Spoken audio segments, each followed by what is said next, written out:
കഴിഞ്ഞ തവണ ഞാൻ ഈ കന്നിച്ചാവിനെ കുറിച്ച് കുറച്ച് കാര്യങ്ങൾ പറഞ്ഞു. എന്താണ് കന്നിച്ചാവെന്നും ആ കന്നിച്ചാവ് ഉണ്ടാക്കുന്ന ദോഷങ്ങൾ എന്താണെന്നും മറ്റു കാര്യങ്ങളാണ് ഞാൻ അന്ന് പറഞ്ഞത്. അതിനെ തുടർന്ന് ഈ ഗർഭചിത്രം ചെയ്യുമ്പോൾ അത് കന്നിച്ചാവാകുമോ എന്ന സംശയം പലരും ഉന്നയിച്ചിട്ടുണ്ടായിരുന്നു. ഗർഭചിത്രം ചെയ്താലും അത് കന്നിച്ചാവായിട്ട് മാറും. പ്രേതാത്മാവ് ജന്മം കിട്ടാതെ വരുമ്പോൾ അത് പിതൃദോഷം പിതൃദോഷമായിട്ട് എങ്ങനെ മാറുന്നുവോ അതുപോലെ തന്നെയാണ് ഈ കന്നിച്ചാവും കാര്യം. കന്നിച്ചാവ് എന്ന് പറയുന്നത് പിതൃക്കളല്ലെങ്കിൽ പോലും പിതൃക്കളാകാത്ത പ്രേതാത്മാവായിട്ട് അത് നിൽക്കുന്നിടത്തോളം കാലം അത് ശല്യം ചെയ്യും. ഒന്നിലേറെ തവണ ഗർഭചിത്രം ചെയ്ത ആൾക്കാരുണ്ട് എന്നാണ് അറിയാൻ കഴിഞ്ഞത്. അതും ഓരോന്നും ഓരോ ആത്മാക്കളാണെന്ന് മനസ്സിലാക്കുക. അപ്പോൾ 4 തവണ ഗർഭചിത്രം ചെയ്ത ഒരു സ്ത്രീ എന്നോട് പറയാണ്, എനിക്ക് 4 തവണ ചെയ്യേണ്ടി വന്നു.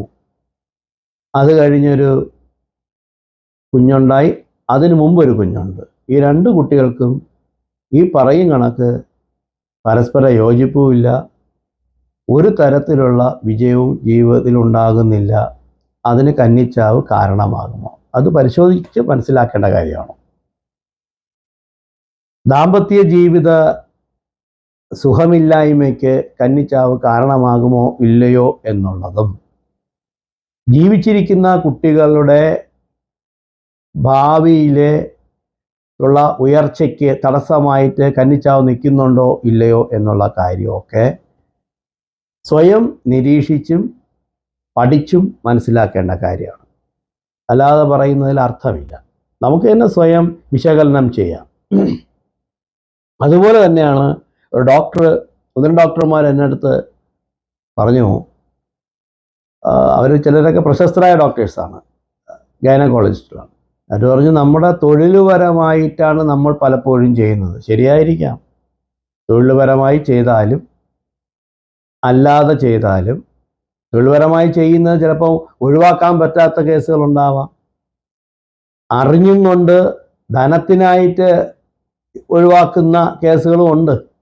അപ്പോൾ ഇതൊക്കെ അവരവർ പരിശോധിച്ച് അവരവർ സ്വയം നിരീക്ഷണം നടത്തി മനസ്സിലാക്കേണ്ട കാര്യമാണ്. അത് മറ്റൊരാൾ ചിന്തിക്കേണ്ട കാര്യമല്ല, മറ്റൊരാൾ മനസ്സിലാക്കണം. ഞാൻ എൻ്റെ പരിമിതമായ അറിവുകൾ പങ്കുവെച്ചെന്നേ ഉള്ളൂ. ഇത് അറിവ് പങ്കുവയ്ക്കലാണ്, അല്ലാതെ ഞാൻ ഇതിൻ്റെ ഏറ്റവും ഉയർന്ന തലത്തിൽ നിൽക്കുന്ന ഒരു വ്യക്തിയോ ഇത് ഇത്തരത്തിലുള്ള കാര്യങ്ങൾ നോക്കുന്ന അങ്ങനെയുള്ള ആളല്ല. എൻ്റെ അറിവുകളാണ് ഞാൻ പറയുന്നത്.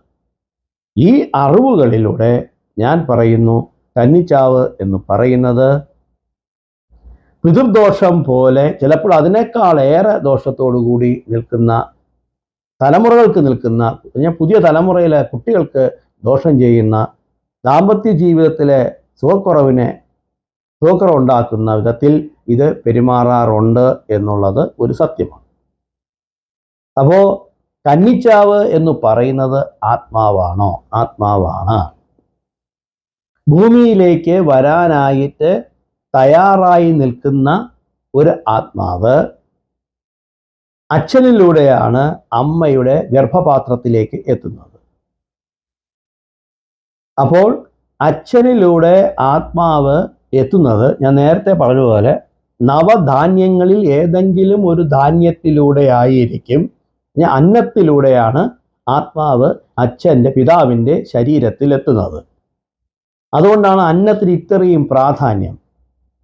അന്നം പുച്ഛിക്കാൻ പാടില്ല, അന്നത്തെ ബഹുമാനിക്കണം, അന്നത്തെ തൊഴുത് സ്വീകരിക്കണം, അന്നത്തെ തൊഴുത് കഴിക്കണം എന്നൊക്കെ പഴയ ആൾക്കാർ പ്രാർത്ഥിക്കുകയും ആചാര്യന്മാർ പറഞ്ഞു തരികയും ചെയ്യുന്നതിൻ്റെ കാരണം അന്നത്തിന് അത്രത്തോളം പ്രാധാന്യമുള്ളതിൻ്റെ പ്രധാന കാരണം ആത്മാവ് അന്നത്തിലൂടെയാണ് അന്നത്തിലൂടെ അച്ഛനിലെത്തുകയും അച്ഛനിലൂടെ അമ്മയിലേക്ക് എത്തുകയും ചെയ്യുന്നു. അപ്പോൾ ആത്മാവാണ് എത്തുന്നത്. അപ്പം അപ്പോൾ നിങ്ങൾ വിചാരിക്കും അതൊരു ബീജമല്ലേ? ബീജത്തിനുള്ളിൽ ഇരിക്കുന്ന ആത്മാവാണ് അല്ലേ? ബീജത്തിനുള്ളിൽ ഇരിക്കുന്ന ആത്മാവ് അമ്മയുടെ ഉദരത്തിലാണ് എത്തുന്നത്. അതാണ് പറയുന്നത്, ഭജിച്ചിരിക്കുന്നവൻ ബീജത്തിനുള്ളിൽ ഇരിക്കുമ്പോൾ ഭജനമേത് എന്ന് തിരിച്ചറിയുവാനാകാതെ പോകുമ്പോൾ മരണമെന്ന് പറയുന്നത് വിളിച്ചു വരുത്തലായി മാറ്റരുത്. വളരെ അർത്ഥവത്തായ ഒരു സിദ്ധന്മാർ പറയുന്ന കാര്യമാണ്. അപ്പോൾ ബീജത്തിനുള്ളിൽ ഭജിച്ചിരിക്കുകയാണ്. അപ്പോൾ ഒരാത്മാവ് ബീജത്തിനുള്ളിൽ ഭജിച്ച് ഇരിക്കുമ്പോൾ, തപിച്ചിരിക്കുമ്പോൾ അല്ലെങ്കിൽ ഭജിച്ചിരിക്കുമ്പോൾ, അത് അമ്മയുടെ ഗർഭപാത്രത്തിലേക്ക് എത്തിക്കഴിയുമ്പോൾ ആ ആത്മാവ് പിന്നെ അവിടെ അമ്മയിലെ ബീജവും അണ്ഡവുമായി ചേർന്ന് അവിടെ ഒരു സങ്കലനം നടക്കും, അവിടെ ഒരു സംഗമം നടക്കും. അതിൽ നിന്നാണ് ഈ ആത്മാവ് തൻ്റെ ഇരിപ്പിടത്തെ കെട്ടിപ്പടുത്തുയർത്തുന്നത്. ഇരിപ്പിടം എന്ന് പറയുന്നത് ഏതാണ്? ശരീരം.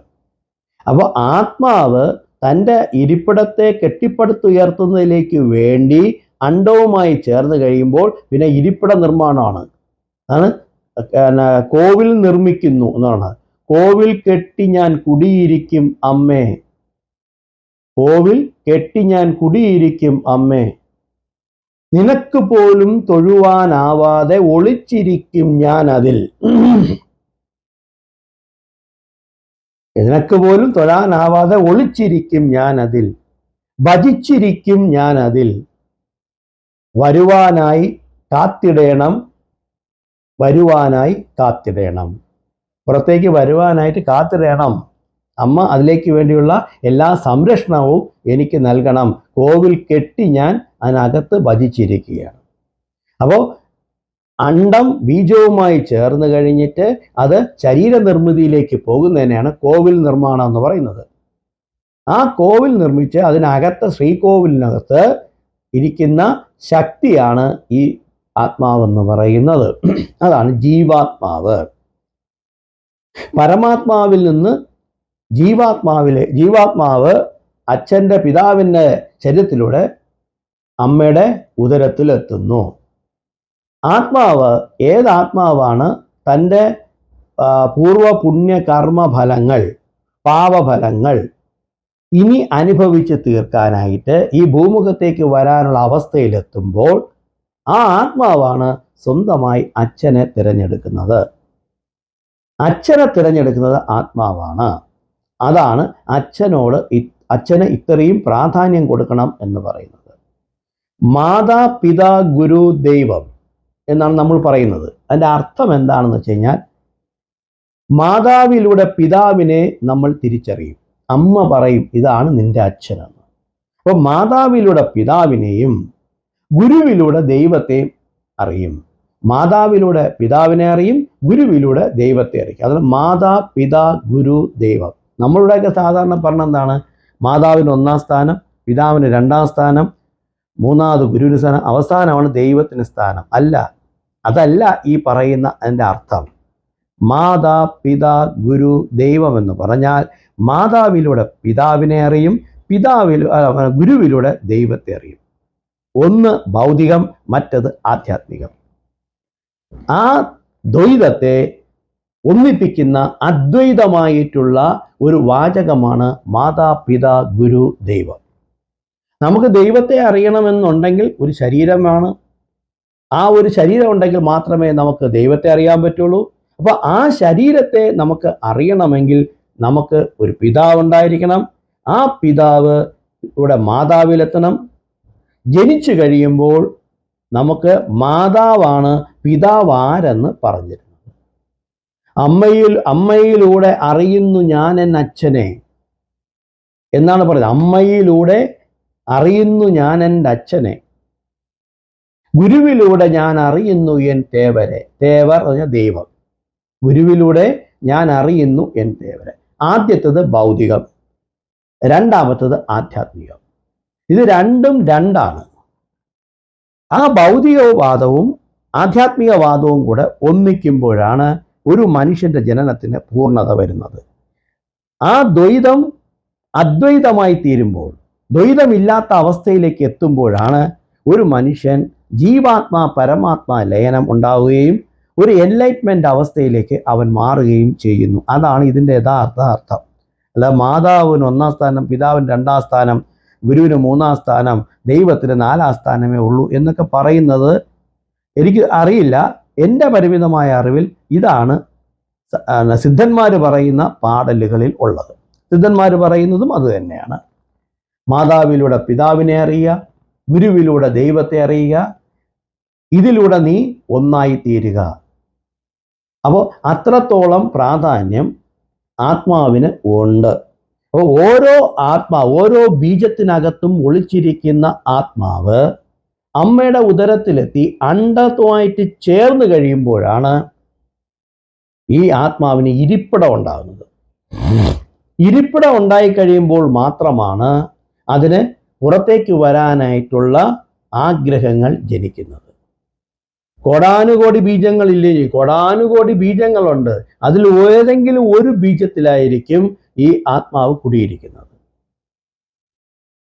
കോടികളിൽ ഒന്നിൽ ഞാൻ കുടിയിരിക്കും, കോടികളിൽ ഒന്നിൽ ഞാൻ കുടിയിരിക്കും, കോടാനുകോടി പേർ നോക്കിയാലും കാണുവാനാകാതെ ഞാൻ ഒളിച്ചിരിക്കും, അമ്മയെ തേടി ഞാൻ ഭജിച്ചിരിക്കും, അമ്മതൻ വഴിയിലൂടെ ഞാൻ കുമ്പിട്ട് പുറത്തേക്ക് വന്നിടും എന്നൊക്കെ പറയുന്ന ഇതാണ്. അപ്പോൾ കോടാനുകോടി ബീജാണുക്കളിൽ നിന്ന് ഏതോ ഒരു ആ ആത്മാവ് അമ്മയുടെ ഉദരത്തിലേക്ക് എത്തിക്കഴിഞ്ഞ് അണ്ടവും ബീജവുമായി ചേർന്ന് കഴിയുമ്പോൾ അവിടെ രൂപാന്തരം ഉണ്ടാകുന്ന ഒന്നാണ് ആത്മാവിന് കുടിയിരിക്കുന്ന ആലയം. അതാണ് കുടിയിരിക്കുന്ന കോവിൽ എന്ന് പറയുന്നത്.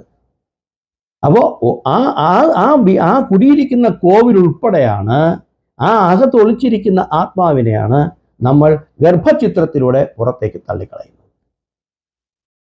ആത്മാവ് കുടിയിരിക്കാൻ തുടങ്ങുമ്പോൾ മാത്രമേ അതിന് ആശകൾ ഉണ്ടാവുകയുള്ളൂ.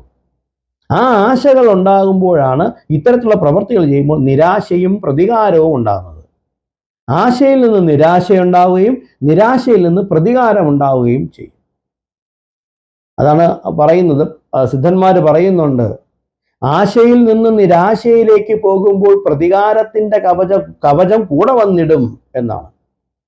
അപ്പോൾ ആശയിൽ നിന്ന് നിരാശ വരികയും നിരാശയിൽ നിന്ന് പ്രതികാരമുണ്ടാവുകയും ചെയ്യും. ഈ പ്രതികാര ചിന്ത ഈ ആത്മാവിന് തൻ്റെ കൂടെ തനിക്ക് ശേഷം ഗർഭചിത്രത്തിന് ശേഷം ജനിച്ച ശിശുവിലേക്ക് ഉണ്ടാവും, അല്ലെങ്കിൽ അതിനു മുമ്പുള്ള കുഞ്ഞിലേക്കും ആ പ്രതികാര ബുദ്ധി ഉണ്ടാവുകയും തന്നെ ഇത്തരത്തിൽ കൊണ്ട് എത്തിച്ച അച്ഛനമ്മമാരോടും ആ പ്രതികാര ബുദ്ധി ഉണ്ടാകും എന്നാണ് പറയുന്നത്. അതേപോലെ ഗർഭചിത്രം ചെയ്യുന്നവർക്ക് ഒരു കുഴപ്പവുമില്ല എന്ന് തോന്നിക്കഴിഞ്ഞാൽ ഒരു പ്രശ്നവുമില്ല, അത് അവരവരുടേത്. പക്ഷെ ഗർഭചിത്രം ചെയ്യുന്ന വ്യക്തികളും അതിന് കൂട്ടുനിൽക്കുന്നവരും മനസ്സിലാക്കിക്കൊള്ളുക, ഇത് ഏറ്റവും വലിയ ആപത്ത് തന്നെയാണ്. അപ്പോൾ 4 ഗർഭചിത്രം ചെയ്തു കഴിഞ്ഞാൽ നമ്മൾ മനസ്സിലാക്കുന്ന 4 ആത്മാക്കളാണ്, അല്ലാതെ എല്ലാം കൂടെ ചേർന്ന് ഒരാത്മാവല്ല, 4 ആത്മാക്കളാണ്. അപ്പോൾ ഏതിൻ്റെ പ്രതികാരമാണ് നമ്മളിപ്പോൾ അനുഭവിക്കുന്നത് എന്നുള്ളത് തിരിച്ചറിയാനായിട്ട് ആണ് ജ്യോതിഷത്തെ നമുക്ക് പലപ്പോഴും ഡിപ്പെൻഡ് ചെയ്യേണ്ടി വരുന്നത്. ജ്യോതിഷത്തെ ഡിപ്പെൻഡ് ചെയ്ത് മാത്രമേ അത് കണ്ടെത്താനാകുകയുള്ളൂ. അല്ല എന്നുണ്ടെങ്കിൽ പ്രകൃതി ലക്ഷണങ്ങളിലൂടെ നമുക്ക് അത് കണ്ടെത്താനാകും. ആ പ്രകൃതി ലക്ഷണങ്ങൾ ഒത്തിരി പഠിക്കാനുള്ളതാണ്. ആ പ്രകൃതി ലക്ഷണങ്ങൾ പഠിച്ചു കഴിഞ്ഞാൽ മാത്രമേ അത് മനസ്സിലാക്കാൻ കഴിയൂ. അപ്പോൾ ഇതെല്ലാം മനസ്സിലാക്കി ഭൗതിക ജീവിതത്തിൽ നമുക്കിത് മുന്നോട്ട് കൊണ്ടുപോകാൻ വളരെ ബുദ്ധിമുട്ടാണ്. അങ്ങനെയുള്ളപ്പോൾ നമ്മൾ ചെയ്യേണ്ട ഒരു കാര്യം, ഈ കന്നിച്ചാവിന് വയ്ക്കുക എന്ന് പറയും. പഴയ ആൾക്കാർ വീട്ടിലും വയ്ക്കാറുണ്ട്, ക്ഷേത്രത്തിൽ വയ്ക്കാറുണ്ട്, ഒക്കെ ഉണ്ട്. ഏറ്റവും എളുപ്പം വീട്ടിലങ്ങ് വയ്ക്കുക എന്നുള്ളതെന്ന് വെച്ചാൽ, ഇപ്പം അതിനകത്ത് ഏറ്റവും വലിയ ഉദാഹരണം, കന്നിച്ചാവിന് വച്ചാൽ ഏക്കുമോ ഇല്ലേ എന്നറിയാനായിട്ട് ഒരു കുട്ടി, നമ്മുടെ തന്നെ ഒരു കുഞ്ഞ് വളരെയേറെ വയലൻ്റായിട്ട് നിൽക്കുകയാണ്. അപ്പോൾ നമ്മൾ എത്ര പറഞ്ഞിട്ട് അവന് മനസ്സിലാവുന്നില്ല എന്നുണ്ടെങ്കിൽ, നിങ്ങൾ ഒരു പൊട്ടോ, സാധാരണ സ്ത്രീകൾ തൊടുന്ന ഒരു പൊട്ടോ അല്ലെങ്കിൽ ഒരു മിഠായിയോ എടുത്ത് നിങ്ങൾ പൂജിക്കുന്ന പൂജാമുറി വച്ചിട്ട് അത് ഒന്ന് പ്രാർത്ഥിച്ചു, കന്നിജാവിൻ്റെ ഉപദ്രവമെല്ലാം എന്തെങ്കിലും ആ പെൺകുട്ടിക്കോ ആൺകുട്ടിക്കോ ഉണ്ടെങ്കിൽ അത് മാറി എത്രയും പെട്ടെന്ന് അവൻ സാധാരണ നിലയിലേക്ക് എത്തണേ, സാധാരണ ചിന്താഗതിയിൽ എത്തണേ എന്ന് പ്രാർത്ഥിച്ചു വെച്ച് നോക്കൂ. ഏറിയാൽ അരമണിക്കൂറിനുള്ളിൽ തന്നെ അവർക്ക് അതിൻ്റെ വ്യത്യാസം മനസ്സിലാക്കാൻ കഴിയും. അല്ലാന്നുണ്ടെങ്കിൽ ഒരു പ്രാർത്ഥിച്ച് ഒരു മിഠായിയോ 1 രൂപ കോയിനോ എന്തെങ്കിലും എടുത്ത് പുറത്തേക്ക് എറിയുക, കാമ്പൗണ്ടിന് പുറത്തേക്ക് എറിഞ്ഞാലും മതി. ആ വ്യത്യാസം നമുക്ക് അനുഭവിച്ചറിയാൻ പറ്റും. അപ്പോൾ ഇതെല്ലാം അതിനൊരു പരിഹാരക്രിയയായിട്ടാണ് വന്നത്. സാധാരണ നമ്മൾ ചെയ്യേണ്ട ഒരു പരിഹാരക്രിയ ചെയ്യേണ്ടതെന്ന് വെച്ച് കഴിഞ്ഞാൽ, കന്നിച്ചാവുള്ള ക്ഷേത്രങ്ങളിൽ പോയി കന്നിച്ചാവിന് എന്തെങ്കിലും സമർപ്പിക്കുക. കന്നിച്ചാവിന് സമർപ്പിക്കാനായിട്ടുള്ളത് പിന്നെ കരിവള, പൊട്ട്, പിന്നെ മിഠായി, അങ്ങനെ എന്തൊക്കെയുള്ള സാധനങ്ങൾ വാങ്ങാൻ കിട്ടും. പൂജാ സാധനങ്ങൾ വിൽക്കുന്ന കടകളിൽ കിട്ടും. അതെന്തെങ്കിലും കൊണ്ട് സമർപ്പിക്കുക. കന്നിച്ചാവിനായിട്ട് ഒരു പൂജ എന്തെങ്കിലും ഉണ്ടെങ്കിൽ ചെയ്യുക. അതൊന്നും ചെയ്യേണ്ട കാര്യമില്ല, ഇതുകൊണ്ട് സമർപ്പിക്കുക. വീട്ടിൽ വന്നിട്ട് വിഷ്ണു സഹസ്രനാമം ചൊല്ലുക. വളരെ എളുപ്പമായിട്ടുള്ള ഒരു കാര്യമാണ് ഞാൻ പറഞ്ഞത്. നാമജപത്തിലൂടെ നമുക്ക് ഋതുക്കള ശല്യവും പിന്നെ കന്നിച്ചാവിൻ്റെയൊക്കെ ശല്യം മാറ്റാൻ പറ്റും. ഒരു ഉപാസന നമ്മളിൽ ഉണ്ടെങ്കിൽ, ഒരാളൊരു ഉപാസകനാണെന്നുണ്ടെങ്കിൽ, അയാൾക്ക് കന്നിച്ചാവിൻ്റെ ഉപദ്രവം കുടുംബത്തിലുണ്ടെങ്കിൽ അയാളുടെ ഉപാസന കൊണ്ട് തന്നെ ഈ ഉപദ്രവം വളരെയേറെ മാറിക്കിട്ടും. പ്രത്യേകിച്ച് ദേവി ഉപാസകരുടെ, വിഷ്ണു ഉപാസകർക്കെല്ലാം ഇത് വളരെയേറെ എളുപ്പത്തിൽ മനസ്സിലാക്കാൻ കഴിയും. അവരുടെ ഉപാസന കൊണ്ട് എത്രയും പെട്ടെന്ന് ഈ വീടിൻ്റെ അന്തരീക്ഷം തന്നെ മാറുന്നു. അതാണ് എപ്പോഴും പറയുന്നത്, ശ്മശാന ഭൂമിയും നമ്മൾ വിചാരിച്ചാൽ ദേവഭൂമിയാക്കുവാൻ കഴിയുമെന്ന് പറയുന്നതാണ്. നമ്മളിരിക്കുന്ന വീടിനകത്ത് എന്ത് പ്രശ്നമുണ്ടെങ്കിലും നമ്മളെ കുടുംബത്തിലുള്ള ഏതെങ്കിലും ഒരു വ്യക്തി അതിശക്തനായ ഒരു ഉപാസകനായിട്ട് ഉപാസന ചെയ്തുകൊണ്ടേ ഇരുന്നാൽ കാലങ്ങൾ കഴിയുമ്പോൾ അയാളുടെ ഉപാസനയുടെ ശക്തി കൊണ്ട് ഇത്തരത്തിലുള്ള പിതൃശല്യവും പിന്നെ കന്നിച്ചാവിൻ്റെ ശല്യവും തുടങ്ങി മറ്റ് അധർമ്മ പ്രവർത്തികളിലൂടെ കിട്ടുന്ന ശല്യങ്ങൾ, നേരിടേണ്ടി വരുന്ന ശല്യങ്ങളെല്ലാം ഒഴിവായി ആ ഗ്രഹത്തിന് ഒരു വെളിച്ചം ഉണ്ടാകും. അപ്പോൾ നമ്മൾ ഓരോരുത്തരും എന്താ ചെയ്യേണ്ടതെന്ന് വെച്ച് കഴിഞ്ഞാൽ, നല്ല ഉപാസകരാകുക. വീട്ടിൽ വിഷ്ണു സഹസ്രനാമം ചൊല്ലുക. കന്നിച്ചാവിന് സമർപ്പിച്ചിട്ട് ക്ഷേത്രത്തിൽ സമർപ്പിക്കുക. വീട്ടിൽ അഥവാ സമർപ്പിച്ചു കഴിഞ്ഞാൽ പിന്നെ അടുത്ത ദിവസം എടുത്ത് അതിനെ ഒഴുക്ക് വെള്ളത്തിൽ കളയുക എന്നുള്ളതാണ്. ഇത് ചെയ്തതിന് ശേഷം വിഷ്ണു സഹസ്രനാമം ചൊല്ലുക. രാവിലെ വിഷ്ണു സഹസ്രനാമം ചൊല്ലുക. വൈകുന്നേരമാണെങ്കിൽ ലളിതാ സഹസ്രനാമമാണ് ചൊല്ലേണ്ടത്. ഭാഗവത പാരായണം ഋതുക്കളുടെ ശല്യത്തിൽ നിന്ന് ഒരു കുടുംബത്തിന് രക്ഷപ്പെടാനുള്ള ഏറ്റവും എളുപ്പമായ മാർഗങ്ങളിൽ ഒന്ന് തന്നെയാണ് ഭാഗവത പാരായണം. ഇത്തരത്തിലുള്ള കാര്യങ്ങൾ ചെയ്യുമ്പോൾ ഉണ്ടാകുന്ന വ്യത്യാസം എന്താണെന്ന് അനുഭവിച്ചറിയുകയാണ് വേണ്ടത്. അതൊരു അന്ധവിശ്വാസം എടുക്കാം. എന്നാലും ഒരു പരീക്ഷണ ബുദ്ധിയോടുകൂടി നിൽക്കുകയാണെങ്കിൽ ഒന്ന് പരീക്ഷിച്ച് നോക്കാവുന്ന കാര്യമാണ്. നമ്മുടെ വീട്ടിലെ കുട്ടികൾ വളരെയേറെ മോശമായ രീതിയിൽ സഞ്ചരിക്കുകയും പ്രവർത്തിക്കുകയും കുടുംബത്തിനകത്ത് ഭയങ്കരമായ ഛിദ്രങ്ങളുണ്ടെങ്കിൽ, നമുക്കത് കന്നിച്ചാവിൻ്റെ ശല്യം കൊണ്ടാണെന്നുണ്ടെങ്കിൽ ഇത്തരത്തിലുള്ള നാമജപത്തിലൂടെ വളരെ എളുപ്പത്തിൽ അതിൽ നിന്നൊക്കെ നമുക്ക് മോക്ഷം നേടാൻ കഴിയും. അപ്പം എപ്പോഴും മനസ്സിലാക്കേണ്ട, ഉപാസന എന്ന് പറയുന്നത് അതിശക്തമായിട്ടുള്ള ഒരു തപസ് പോലെയാണ്. ഏത് വ്യക്തിയായാലും ശരി, ഒരു കുടുംബത്തിൽ ഒരു നല്ല ഉപാസകൻ ഉണ്ടായിരിക്കണം. അയാളുടെ പ്രവർത്തികൾ കഴിവത് നല്ലതായിരിക്കണം. അയാൾക്ക് സൽചിന്ത ഉണ്ടായിരിക്കണം. ഇങ്ങനെയുള്ള ഒരുപാട് കാര്യങ്ങളുണ്ട്. അതാണ് സാധനയിലൂടെ ഋതുക്കളുടെ ദോഷവും മാത്രമല്ല, കന്നിച്ചാന്റെ ദോഷം മാത്രമല്ല, സർവ്വദോഷങ്ങളും സാധനയിലൂടെ മാറ്റുവാൻ കഴിയും. പഴയ കാലത്ത് നാമം ജപിക്കാൻ പറയുന്നത് ഒരു സാധനാക്രിയയാണ്. നാമജപത്തിലൂടെ നമുക്ക് പിതൃക്കളുടെ ശല്യം മാറ്റാൻ പറ്റും. സന്ധ്യയ്ക്ക് രാമനാമം ജപിക്കാൻ പറയുന്നത് എന്തിനാണെന്ന് വെച്ച് കഴിഞ്ഞാൽ, ഇത്തരത്തിലുള്ള നെഗറ്റീവ് എനർജികളെ അകറ്റി നിർത്തുന്നതിലേക്ക് വേണ്ടി മാത്രം തന്നെയാണ് നാമം ജപിക്കാൻ പറയുന്നത്. അതുകൊണ്ട് നമുക്ക് അടിസ്ഥാനപരമായി മനസ്സിലാക്കേണ്ടത് കന്നിച്ചാവിൻ്റെ ദോഷം നമുക്ക് മാറണമെന്നുണ്ടെങ്കിൽ നമ്മൾ എന്ത് ചെയ്യണമെന്ന് വെച്ച് കഴിഞ്ഞാൽ ക്ഷേത്രത്തിൽ പോയി കന്നിച്ചാവുള്ള ക്ഷേത്രങ്ങളിൽ ഉപദേവതയായിട്ടൊക്കെ ഉള്ള ക്ഷേത്രങ്ങളിൽ പോയി കന്നിച്ചാവിന് സമർപ്പിക്കുക. കന്നിച്ചാവിന് പൊങ്കാല ഇട്ട ശേഷം അന്നം സമർപ്പിക്കുന്ന ചില ക്ഷേത്രങ്ങളുണ്ട്. അത് ചെയ്യാം. അന്നം സമർപ്പിക്കുക കഴിഞ്ഞാൽ ആ പൊങ്കാലയുടെ പായസമാണെങ്കിൽ അത് പൊങ്കാല ചോറ് തന്നെ കന്നിച്ചാവിന് സങ്കല്പിച്ച് ബലിപീഠങ്ങളിൽ അത് സമർപ്പിക്കുക. എന്നിട്ട് ആ ക്ഷേത്രത്തിലെ ദേവതയെ പ്രാർത്ഥിച്ച് കന്നിച്ചാവിൻ്റെ ശല്യം അല്ലെങ്കിൽ കന്നിച്ചാവിൻ്റെ ശല്യം നമ്മുടെ കുടുംബത്തിൽ നിന്നും മാറ്റിത്തരയണമേ എന്ന് പ്രാർത്ഥിക്കുക.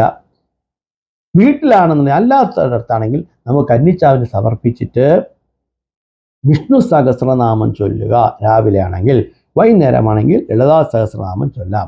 ഭാഗവത പാരായണം രാവിലെയും ആവാം വൈകുന്നേരവും ആകാം. വിഷ്ണു സഹസ്രനാമം വൈകുന്നേരം ചൊല്ലുകയൊക്കെ ചെയ്യാം, ഒരു കുഴപ്പമില്ല. എന്നാൽ ലളിതാ സഹസ്രനാമത്തിനാണ് പ്രസക്തി കൂടുതലെന്ന് പറയുന്നത്. പിന്നെ ഈ കന്നിച്ചാവിൻ്റെ ഈ ശല്യം അല്ലെങ്കിൽ കന്നിച്ചാവിൻ്റെ ഉപദ്രവം എന്ന് തീരും? സ്വാഭാവികമായിട്ട് നമ്മൾ ചോദിക്കുന്ന ഒരു ചോദ്യമാണ്. ഇത് ആജീവനാന്ന് നമുക്ക് ചെയ്യാൻ പറ്റുമോ? ചെയ്യാൻ പറ്റില്ല. ഒരു പ്രേതാത്മാവ് പിന്നീട് ഒരു ജീവാത്മാവായി മാറുന്ന കാലഘട്ടം വരെ ഈ ശല്യം ഉണ്ടായിരിക്കും. അല്ലാതെ ഇത് ഇത്ര കാലത്തിനകത്ത് മാറും അല്ലെങ്കിൽ ഇത്ര കാലത്തിനകത്ത് തീരുമെന്ന് പറയാൻ പറ്റില്ല. നിങ്ങൾ അഗ്നിപുരാണം വായിച്ചു നോക്കണം. ഗരുഡപുരാണത്തിലും പറയുന്നുണ്ട്. അഗ്നിപുരാണത്തിലും ഗരുഡപുരാണത്തിലും വായിക്കുമ്പോൾ പഠനബുദ്ധിയോടുകൂടി വായിക്കണം. അപ്പോഴേ ഇത് അതിൻ്റെ യഥാർത്ഥ അർത്ഥത്തിലേക്ക് നിങ്ങൾ എത്തുള്ളൂ. അല്ലാന്നുണ്ടെങ്കിൽ ഇതിൻ്റെ വിവരണം കേട്ട് അങ്ങനെയാണോ എന്നൊക്കെ പറഞ്ഞ് വരാൻ പറ്റുള്ളൂ. പഠനബുദ്ധിയോടുകൂടി ഗവേഷണ ബുദ്ധിയോടുകൂടി ഇത് പഠിക്കുമ്പോൾ നിങ്ങൾക്ക് മനസ്സിലാവും കന്നിച്ചാവെന്ന് പറയുന്നത് ഒരു തരത്തിലൊരു പ്രേതാത്മാവാണ്. ആ പ്രേതാത്മാവ് അല്ലെങ്കിൽ കന്നിച്ചാവ് എന്ന് പറയുന്നതിന് അടുത്തൊരു ജനനം കിട്ടുന്നത് വരെ അത് നിരന്തരം ആരാണോ തന്നെ ഒഴിവാക്കിയത് ആ വ്യക്തിയെയും അതിന് കൂട്ടുനിന്നവരെയും ആ കുടുംബത്തിലുള്ളവരെയും ശല്യം ചെയ്തുകൊണ്ടേയിരിക്കും. സാധാരണയായിട്ട് ഒരു ആത്മാവ് ഒരു മരണം, കന്നിച്ചാവിനെ നമ്മൾ നമ്മൾ ഒരു ഗർഭസ്ഥ ശിശുവിനെ അബോർട്ട് ചെയ്യുമ്പോൾ അല്ലെങ്കിൽ തന്നെത്താനെ ആയി പോകുമ്പോൾ അതൊരു മരണമാണ്. ഒരു ജീവൻ്റെ നമ്മളിൽ നിന്ന് അകന്നു പോകുന്നതാണ്. അപ്പോൾ അങ്ങനെ വരുമ്പോൾ സാധാരണ രീതിയിൽ ഒരു ആത്മാവ് വീണ്ടും പുനർജനിക്കുന്നതിലേക്ക് വേണ്ടി 8 വർഷം കഴിഞ്ഞാണ് പുനർജനിക്കുന്നത്. ഒരു കണക്കാണ്, അത് ശരിയായിട്ട് വരണമെന്നില്ല. 8 വർഷം, 3 വർഷം കൊണ്ടും ആത്മാവ് പുനർജനിക്കാം. അതാണ് സിദ്ധന്മാർ പറയുന്നത്. സിദ്ധന്മാർ പറയും 8 വർഷത്തിന് ശേഷം നമുക്ക് കാണാം, 8 നിമിഷത്തിനുള്ളിലും നമുക്ക് കാണാം എന്ന് പറയുന്നതാണ്. 8 വർഷം കൊണ്ടും നമുക്ക് കാണാം, 8 നിമിഷം കൊണ്ടും കാണാം. അപ്പോൾ ഈ ഒരു പീരീഡാണ്, 8 വർഷത്തെ പീരീഡാണ് ഇതിനുള്ള ആദ്യത്തെ ചക്രം പറയുന്നത്. കാലചക്രം എന്ന് പറയുന്നത് 8 വർഷമാണ്, ആദ്യത്തെ 8 വർഷമാണ്. ഈ 8 വർഷത്തിനകത്ത് സിദ്ധപാഠലുകളിൽ പറയുന്നത് 8 വർഷത്തിന് ശേഷവും കാണാം, 8 നിമിഷത്തിന് ശേഷവും കാണാം എന്നുള്ളതാണ്. അപ്പോൾ ആദ്യത്തെ ജീവിത ചക്രം 8 വർഷം, രണ്ടാമത്തെ ജീവിത ചക്രം എന്ന് പറയുന്നത് 16 വർഷം. അങ്ങനെ 3 ജീവിത ചക്രങ്ങൾ കഴിഞ്ഞു കഴിഞ്ഞാൽ ആ ആത്മാവ് ജനിച്ചിട്ടില്ല എന്നുണ്ടെങ്കിൽ അതിൻ്റെ ശക്തി കൂടുകയും അത് പിന്നെ 6 ചക്രങ്ങൾ കഴിഞ്ഞ് മാത്രമേ മാറുള്ളൂ. അപ്പോൾ 6 ഗുണം 8 എന്നുള്ളത് എങ്ങനെ നോക്കിയാൽ മതി. അത് കഴിഞ്ഞിട്ട് 3 കഴിഞ്ഞ് 6 കഴിഞ്ഞിട്ട് നടന്നില്ലെങ്കിൽ 9 ചക്രം നോക്കണം. അങ്ങനെ കൂടിച്ചെന്നാൽ 12 ചക്രങ്ങൾ ആണ് ഇതിന് പറഞ്ഞിട്ടുള്ളത്. 12 ചക്രങ്ങൾ എന്ന് പറയുന്നത് 12 ഗുണം 8 എന്നുള്ളത് മനസ്സിലാക്കണം. അപ്പോൾ 96 വർഷം ആണ് ഇതിന് പറഞ്ഞിട്ടുള്ള ഒരു ലൈഫ് സ്പാൻ എന്ന് പറയുന്നത്.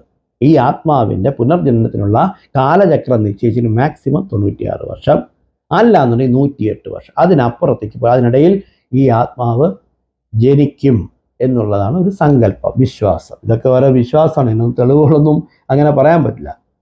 അപ്പോൾ ആ തരത്തിലുള്ള ഇതിൽ നമ്മൾ ഇത്തരം ഉത്തമ സാധനകളിലൂടെ ഈ ജീവാത്മാവിനെ ഈ കന്നിച്ചാവെന്ന് പറയുന്ന ആത്മാവിനെ നമ്മൾ എത്രയും പെട്ടെന്ന് ജനനത്തിലേക്ക് എത്തിക്കുന്നതിലേക്ക് വേണ്ടി അതിനെ മോക്ഷം കൊടുത്ത് ജനനപാതയിലേക്ക് മോക്ഷം കൊടുത്തല്ല ജനനപാതയിലേക്ക് എത്തിക്കുന്നതിലേക്ക് വേണ്ടിയാണ് നമ്മൾ ഇത്തരം ക്രിയകൾ ചെയ്യുന്നത്. അതുകൊണ്ട് ഇത്തരത്തിലുള്ള വിഷ്ണു സഹസ്രനാമം, ലളിതാ സഹസ്രനാമം, ഭാഗവത പാരായണം ഇവയെല്ലാം നടത്തി ഇത്തരത്തിലുള്ള ദോഷങ്ങളെല്ലാം മാറ്റണം. ബാക്കിയുള്ള കാര്യങ്ങൾ പിന്നാലെ പറയുന്നതാണ്.